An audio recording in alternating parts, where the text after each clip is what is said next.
مين هيطلع فوق؟ مين؟ يلا تصبيره في دقيقة. نص كوباية مكرونة، نص كوباية مية، ورشة ملح. هنقلب كويس ويلا على الميكرويف. وميكرويفنا من سكاني، والميكرويف مش بس عشان نسخن الاكل، احنا ممكن نسوي فيه الاكل زي ما هتشوفوا دلوقتي. حطينا المكرونه دقيقتين 2 طلعت معانا مستويه نص سوا. تعالوا بينا نكمل بقى ونحط لها نص فنجان من اللبن ومعلقتين 3 من ميكس الجبن، ونقلبهم مع بعض ونرجعهم تاني الميكرويف 3 دقايق كمان عشان تطلع معاكي احلى مكرونه ماكن تشيز بكل سهوله وبكل بساطه وفي وقت قليل جدا. شايفين المكرونه استوت والجبنه مطت وطعمها وريحتها وشكلها بجد يفتحوا النفس. فلفل اسود بقى عشان ناكل.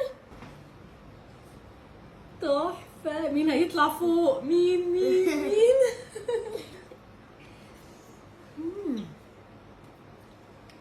وصفتنا التانية كسدية بالفراخ.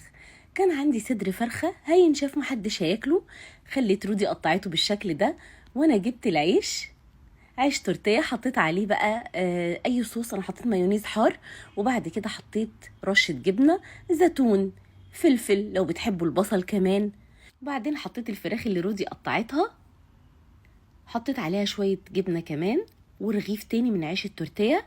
ويلا بينا بقى ندخلهم على ميكرويف سكاني لمدة دقيقتين 2. هيطلع معاكي احلى كسدية ممكن تدوقيها، بجد خطيرة. وبكده نكون استغلينا لو حتة فرخة هتبات عندك وطلعنا احلى ساندويتش يجنن، بجد عجب الولاد جدا.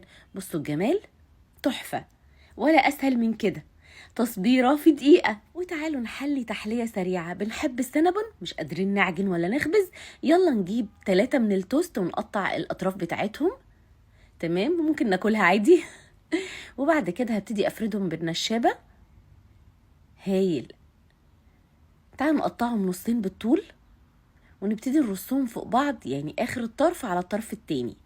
وبعدين هجيب معلقه زبده، حط عليها معلقه سكر، معلقه قرفه، يلا نقلبهم مع بعض كويس قوي، وناخد من الخليط ونحط بقى على التوست اللي احنا فردناه بالشكل ده.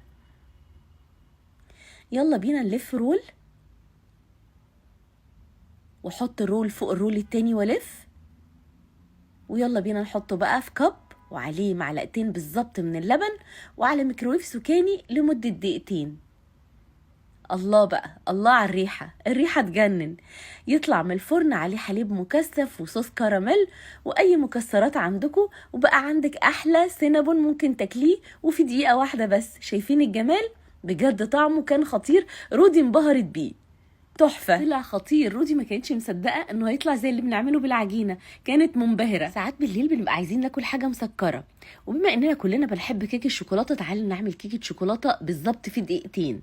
4 معالق دقيق، حط كمان معلقتين من السكر، وراعي ان المعلقه اللي هتعايري بيها هي نفس المعلقه، و6 معالق من اللبن، وكمان معلقتين من الزيت، ربع معلقه صغيره من البيكنج باودر، ومعلقه من الكاكاو. وهقلب كويس جدا. شايفين كل المكونات في نفس البوله اللي هتخش الميكرويف. هنضف الحروف، وفي النص بقى هدلع الكيك واحط لها معلقه كبيره من الشوكولاته القابله للدهن، وادخلها الميكرويف بالظبط دقيقتين. وميكرويف سكاني طلعها لي خطيره. حط على الوش كده معلقه من الشوكولاته، ويلا بينا بقى يا جماعه. وهميه وهميه وهميه، بجد لازم تجربوها. كيكه طالعه مستويه وهشه والشوكولاته فيها ما نشفتش، بجد خطيره خطيره. وبعد ما عملنا الحلو والحادق في ميكرويف سكاني، يلا بينا ننضفه.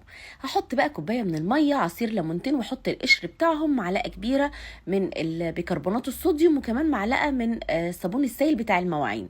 هقلبهم وادخل بقى الطبق ده 5 دقايق في الميكرويف. ده كيفي جدا ان هو يخلي الميكرويف من جوه اي حاجه لازقه فيه او اي دهون تطلع منه، وبفوطه نظيفه هتمسحي هيطلع معاكي الميكرويف زي الفل. وبكده نكون عملنا تصبيره في دقيقه ورجعنا الميكرويف جديد لانج. يلا مستنيين ايه؟ جربوا الوصفات وقولوا لنا رايكم ايه.